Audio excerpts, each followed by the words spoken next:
Postpartum depression ആർക്കും ഈ postpartum എന്താണ്, ഡിപ്രഷൻ എന്താണ്, ഇതൊന്നും അറിയത്തില്ലായിരുന്നു.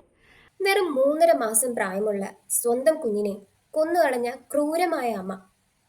കൊല്ലം കുണ്ട്ര സ്വദേശിനി ദിവ്യ ജോണിയെക്കുറിച്ച് ആദ്യമായി കേരളം അറിഞ്ഞത് ഇങ്ങനെയായിരുന്നു. സ്വന്തം കുഞ്ഞിനെ ഇല്ലാതാക്കിയ അമ്മയോട് സമൂഹത്തിന് സ്വാഭാവികമായും വെറുപ്പ് മാത്രമേ തോന്നൂ. എന്നാൽ പോസ്റ്റ്പാർട്ടം ഡിപ്രഷൻ എന്ന് പറയും. അതായത് സ്ത്രീകൾക്ക് പ്രസവശേഷം വരുന്ന ഒരു തരത്തിലുള്ള വിഷാദ രോഗമാണ് അത്. ദിവ്യ തന്റെ ജീവിതം തുറന്നു പറഞ്ഞപ്പോൾ ആ വെറുപ്പ് സഹതാപമായി, സ്നേഹമായി. അതിനേക്കാൾ ഉപരി പ്രസവാനന്തരം സ്ത്രീകൾ അനുഭവിക്കുന്ന പോസ്റ്റ്പാർട്ടം ഡിപ്രഷൻ എന്ന മാനസികാവസ്ഥയെക്കുറിച്ച് വലിയ ചർച്ചകൾക്ക് തുടക്കമിടാൻ ദിവ്യയ്ക്ക് സാധിച്ചു.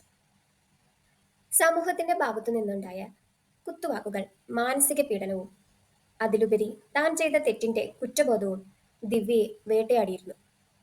കാലക്രമേണ അതിനെ എല്ലാം മറികടന്ന് ജീവിതത്തിലേക്ക് തിരിച്ചു വന്ന ദിവ്യ മരണത്തിന് മുന്നിൽ കീഴടങ്ങിയെന്ന ഞെട്ടിക്കുന്ന വാർത്തയാണ് പുറത്തു വന്നിരിക്കുന്നത്.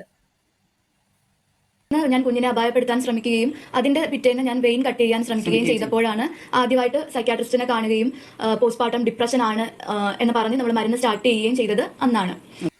പഠിക്കാൻ മിടുക്കിയായിരുന്ന ദിവ്യ ബിരുദാനന്തര ബിരുദത്തിന് ശേഷം പ്രണയിച്ച വ്യക്തിക്കൊപ്പം വിവാഹ ജീവിതത്തിലേക്ക് പ്രവേശിച്ചു. എന്നാൽ ഭർത്തൃവീട്ടിൽ കടുത്ത മാനസിക പീഡനമാണ് തനിക്ക് നേരിടേണ്ടി വന്നതെന്ന് ദിവ്യ പറഞ്ഞിട്ടുണ്ട്. ഗർഭിണി ആയപ്പോൾ മുതൽ ആ കുഞ്ഞിന് ജന്മം നൽകിയപ്പോഴും ജീവിതത്തെ പ്രതീക്ഷാപൂർവം തന്നെയാണ് ദിവ്യ കണ്ടത്.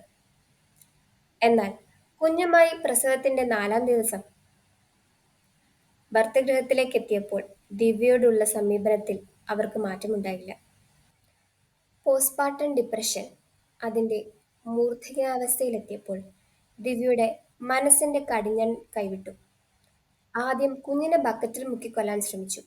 പിന്നീട് മനസ്സു മാറിയപ്പോൾ അതിൽ നിന്ന് പിന്മാറി. എന്നാൽ മനസ്സ് വീണ്ടും കൈവിട്ടപ്പോൾ തലയിണ കൊണ്ട് ശ്വാസം മുട്ടിച്ച് ദിവ്യ കുഞ്ഞിനെ കൊലപ്പെടുത്തി. ഈ സംഭവം നടക്കുന്നത് ദിവ്യയുടെ കുണ്ടറയിലെ വീട്ടിൽ വെച്ചായിരുന്നു. കുഞ്ഞിന്റെ മരണത്തെ തുടർന്ന് പോലീസ് ദിവ്യയെ കസ്റ്റഡിയിലെടുത്തു. ചികിത്സയ്ക്ക് വിധേയയാക്കിയപ്പോൾ കടുത്ത പോസ്റ്റ്പാർട്ടം ഡിപ്രഷനാണെന്ന് മാനസിക വിദഗ്ധരും വിലയിരുത്തി. ഒരുപാട് ചികിത്സയ്ക്ക് ശേഷമാണ് ദിവ്യ ജീവിതത്തിലേക്ക് മടങ്ങിയെത്തിയത്. പിന്നീടെല്ലാം തുറന്നു പറഞ്ഞുള്ള ഏതാനും അഭിമുഖത്തിലൂടെയാണ് ദിവ്യ മലയാളികൾക്ക് സുപരിചിതയാകുന്നത്. എന്നാൽ ഇപ്പോൾ ദിവ്യയുടെ മരണവാർത്തയാണ് സമൂഹം അറിഞ്ഞിരിക്കുന്നത്.